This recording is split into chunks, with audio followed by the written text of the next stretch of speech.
उद्घाटन करेंगे मुख्यमंत्री। तमाम परियोजनाओं का लोकार्पण भी करेंगे। देश का पहला वॉर म्यूजियम बनकर तैयार हो चुका है, जिसका उद्घाटन मुख्यमंत्री योगी आदित्यनाथ के हाथों से होगा। इसी के साथ कई विकास परियोजनाओं का लोकार्पण भी करेंगे मुख्यमंत्री योगी आदित्यनाथ।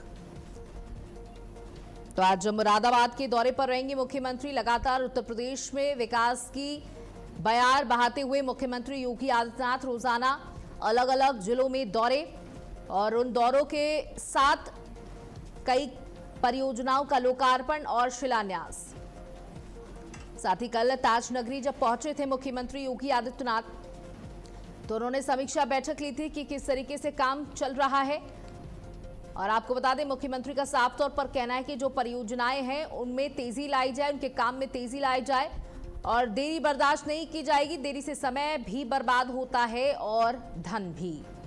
तो यहां पर जब पहुंचेंगे मुरादाबाद तो कई विकास परियोजनाओं का लोकार्पण भी करेंगे मुख्यमंत्री योगी आदित्यनाथ। तो सीएम का ये मुरादाबाद का दौरा, जो कि बहुत महत्वपूर्ण माना जा रहा है, क्योंकि त्रिशूल रक्षा संग्रहालय का उद्घाटन करेंगे और इससे पहले रक्षा संग्रहालय की म्यूजियम की तरह देखा जाएगा। त्रिशूल रक्षा संग्रहालय का आज उद्घाटन होगा। तो मुरादाबाद के दौरे पर आज योगी आदित्यनाथ, मुख्यमंत्री उत्तर प्रदेश। त्रिशूल रक्षा संग्रहालय ये पहला रक्षा म्यूजियम है, संग्रहालय है। वॉर रूम की तरह से देखा जा रहा है, जहां वॉर रूम की तरह देखा जाएगा, जहां इस संग्रहालय का उद्घाटन करेंगे मुख्यमंत्री योगी आदित्यनाथ। वॉर म्यूजियम, पहला वॉर म्यूजियम जो है वो बनकर मुरादाबाद में तैयार हो चुका है। तो एक बड़ी सौगात मुरादाबाद वासियों को।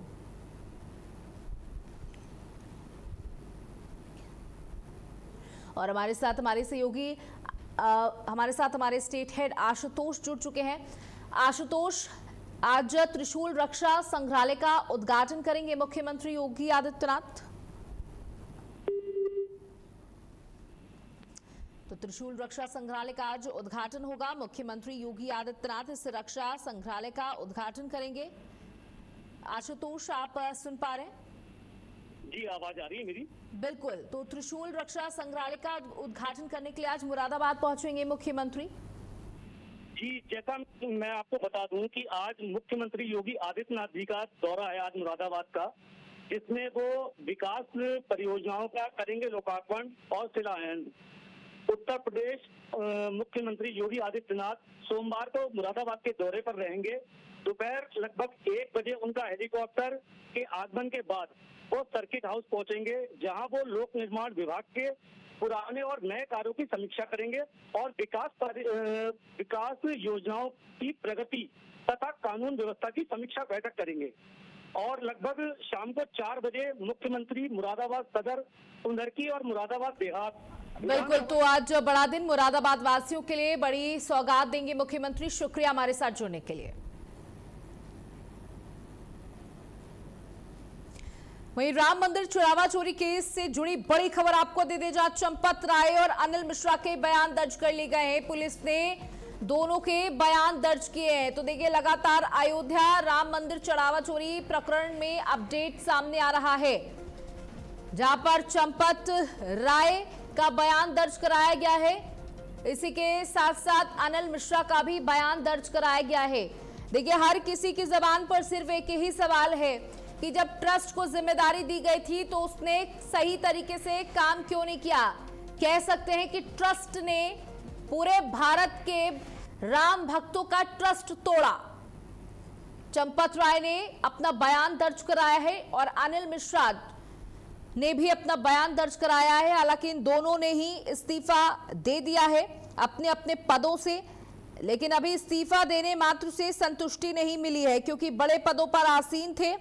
इनकी देखरेख में कैसे इतनी बड़ी चोरी हो गई, सवाल यही है।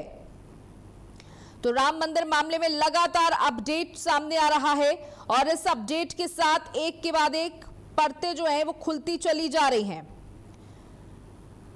हालांकि अब तो देखिए, बहुत कुछ जो है वो संदेह के घेरे में है और ये भी खबर सामने आ रही है सूत्रों के हवाले से कि ट्रस्ट को घोटाले की बात पहले से ही पता थी।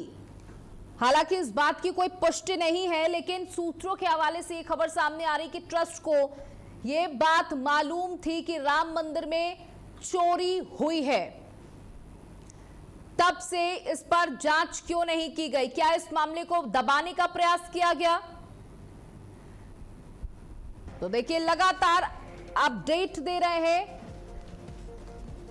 जहां अयोध्या राम मंदिर चढ़ावा चोरी प्रकरण का मामला, आरोपी लवकुश की पत्नी के नाम जमीन के दस्तावेज, सूत्रों के हवाले से ये खबर मिल पा रही है। जहां 2025 में पत्नी के नाम बैनामा कराया गया था, जमीन पर 2 मकानों का निर्माण कार्य शुरू था।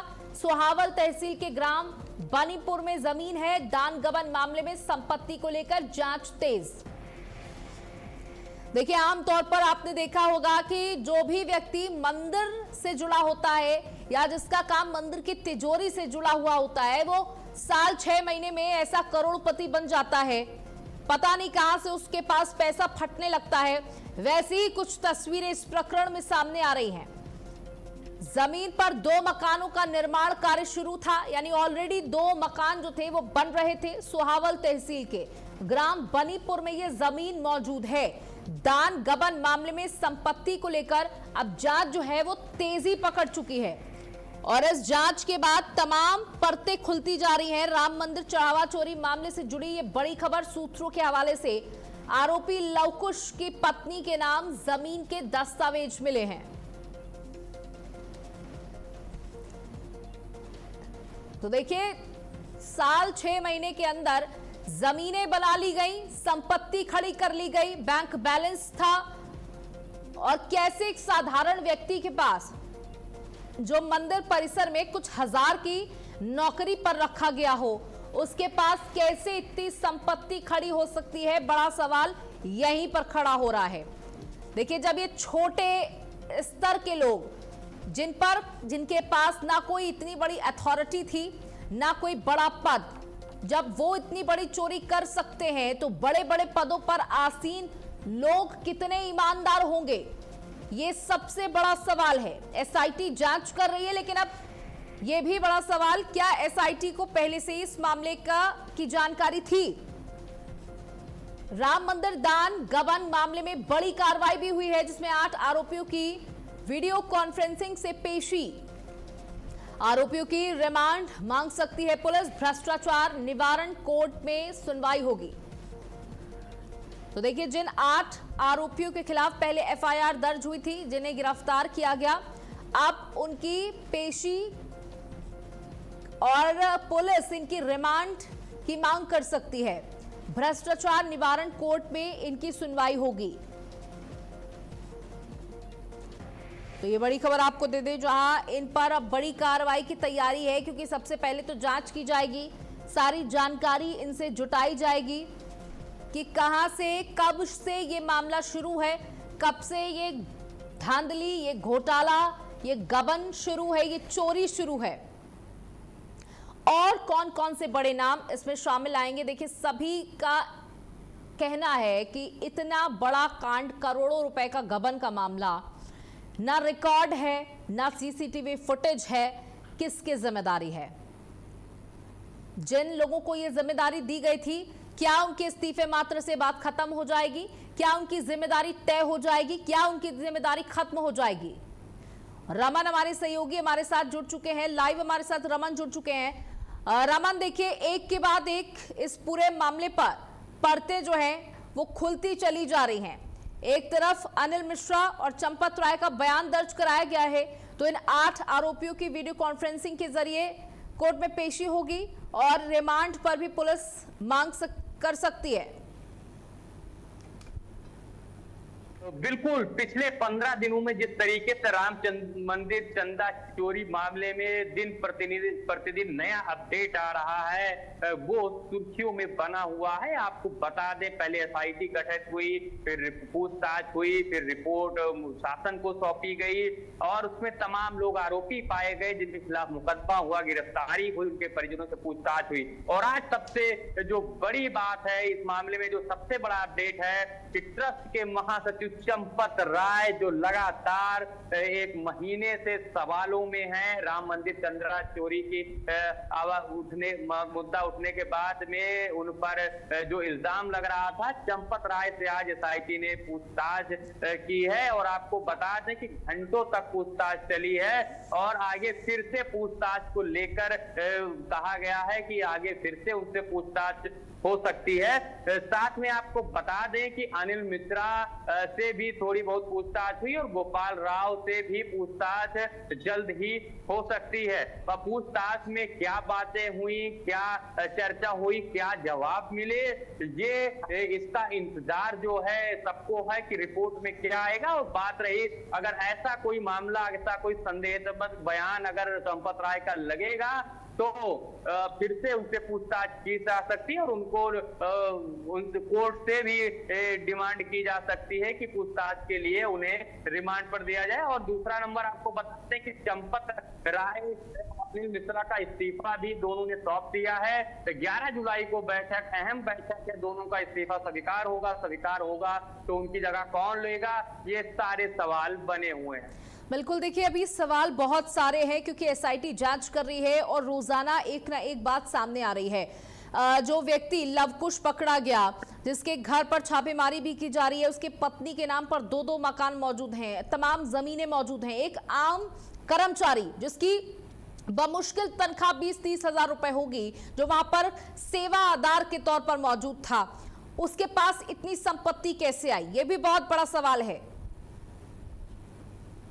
बिल्कुल, जिसकी जो नौकरी करने वाला व्यक्ति है, जो ड्राइवर करने वाला व्यक्ति है, उसके पास करोड़ों की संपत्ति कहां से आई। और इसी जब ये सबूत मिला उसी के बाद से इस मामले में कार्रवाई तेज हो गई कि आखिर जब संपत्ति इतने गुना इतनी तेजी से बढ़ी है तो मतलब कहीं ना कहीं कोई घोटाला है, कहीं ना कहीं कोई चोरी है। और जिसके बाद से एसआईटी और एक्टिव हुई और एसआईटी ने चंदा चोरी के तमाम जो पहलू हैं, तमाम सार हैं, वो जोड़ दिए हैं और अब उसमें बहुत बड़े बड़े नाम फंसते हुए नजर आ रहे हैं। हालांकि प्रारंभिक रिपोर्ट पेश हुई है, पूरी रिपोर्ट पेश होने के बाद दूध का दूध, पानी का पानी हो जाएगा, जो मुख्यमंत्री योगी आदित्यनाथ ने अपने भाषण में कहा था।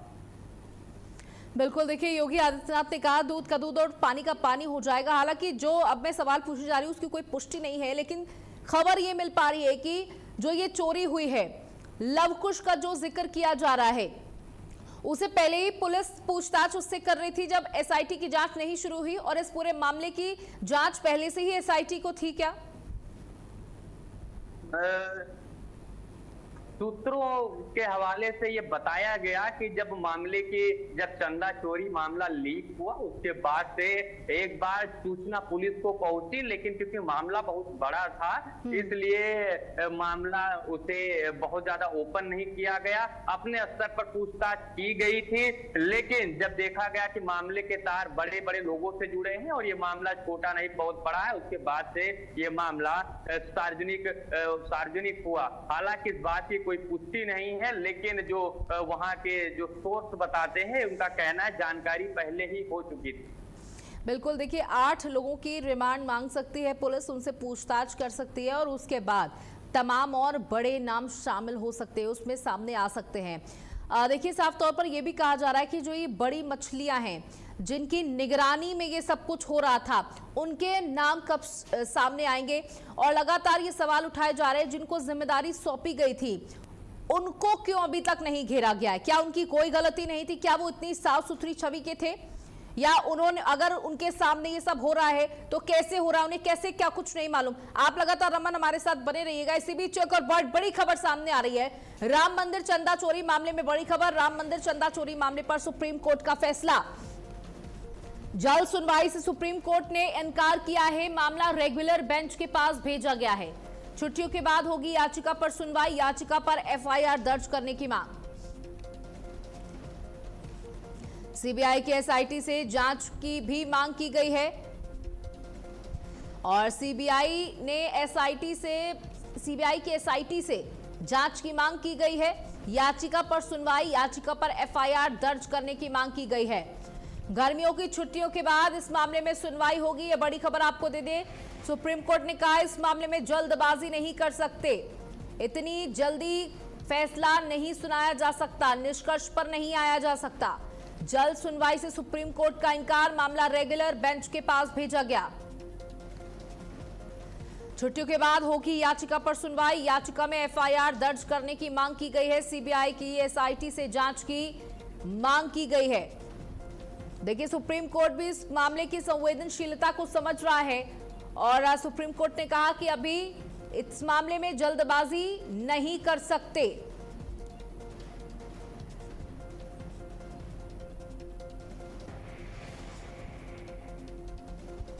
तो ये बड़ी खबर देते जा राम मंदिर चंदा चोरी मामले से जुड़ी ये बड़ी खबर। सुप्रीम कोर्ट ने जल्द सुनवाई करने से इनकार कर दिया है। सुप्रीम कोर्ट का ये बड़ा फैसला, जल्द सुनवाई से कोर्ट ने साफ तौर पर किया इनकार। सुप्रीम कोर्ट का कहना, इतनी जल्दबाजी में नहीं कर सकते सुनवाई। मामला रेगुलर बेंच के पास भेजा गया है। गर्मियों की छुट्टियों के बाद इस पर होगी सुनवाई। देखिए, राम मंदिर का ये पूरा मामला है, कोई छोटा मोटा मामला नहीं है, करोड़ों के गबन का मामला है, वो भी राम मंदिर में गबन का मामला है।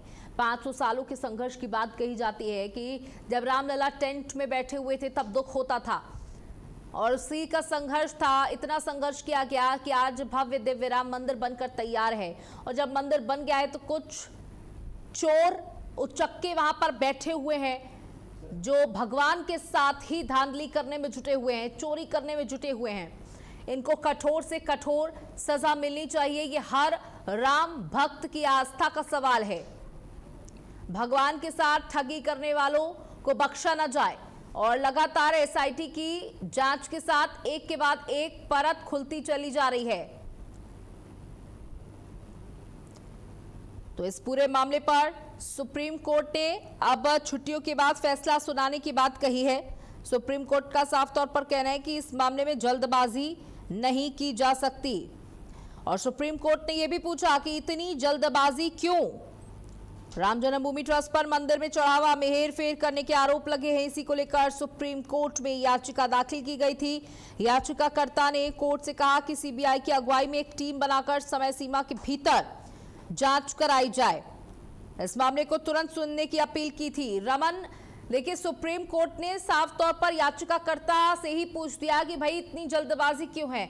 मामला बहुत संवेदनशील है, मामला बहुत ही सेंसिटिव है, इसमें पूरी तरीके से जांच होनी चाहिए। जो मुख्य आरोपी हैं वो सामने आने चाहिए, उसके बाद सुनवाई।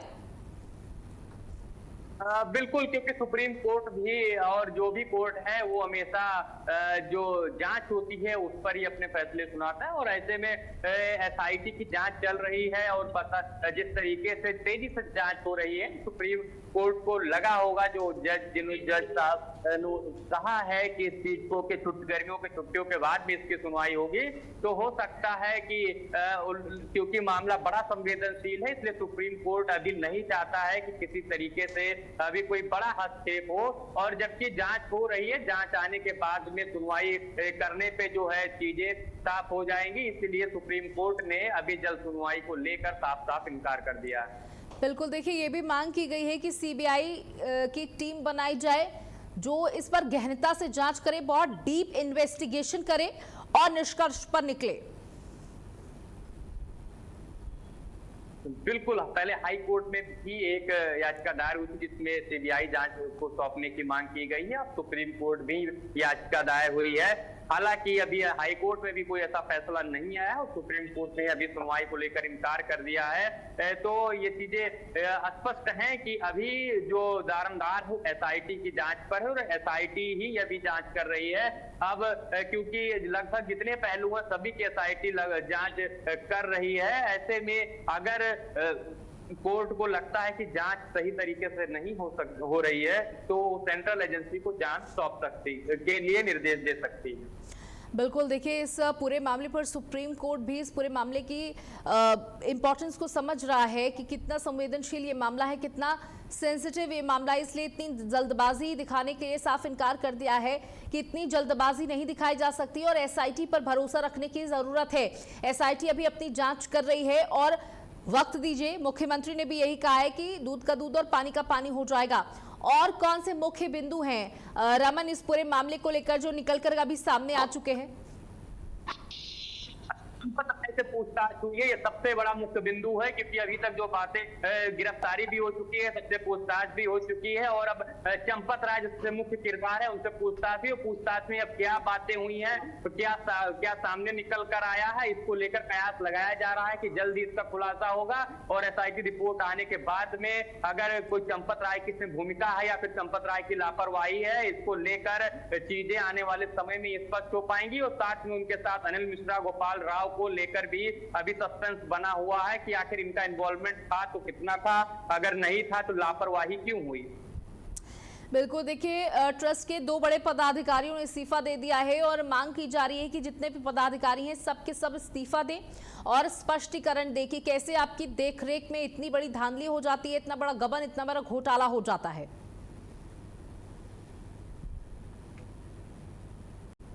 बिल्कुल, आपको बता दें कि एक तमाम नेता भी इसकी मांग कर रहे हैं, तमाम सामाजिक संगठन और तमाम साधु संत भी इस चीज की मांग कर रहे हैं कि जो पूरी कमेटी है वो भंग होनी चाहिए और एक नई कमेटी बननी चाहिए जो पारदर्शिता से काम करे, ताकि जो आस्था का जो दान है वो सुरक्षित रहे। बिल्कुल, बहुत बहुत शुक्रिया रमन, हमारे साथ जुड़ने के लिए, तमाम जानकारियां साझा करने के लिए। तो छुट्टी के बाद अब याचिका पर सुनवाई होगी। तो मामला रेगुलर बेंच के पास भेजा गया है और छुट्टियों के बाद सुनवाई की बात कही गई, यानी कि अभी थोड़ा इंतजार करना होगा सुनवाई के लिए। और सुप्रीम कोर्ट ने साफ तौर पर कह दिया कि मामला बहुत संवेदनशील है, बहुत ही सेंसिटिव है, बहुत ही इमोशनल है।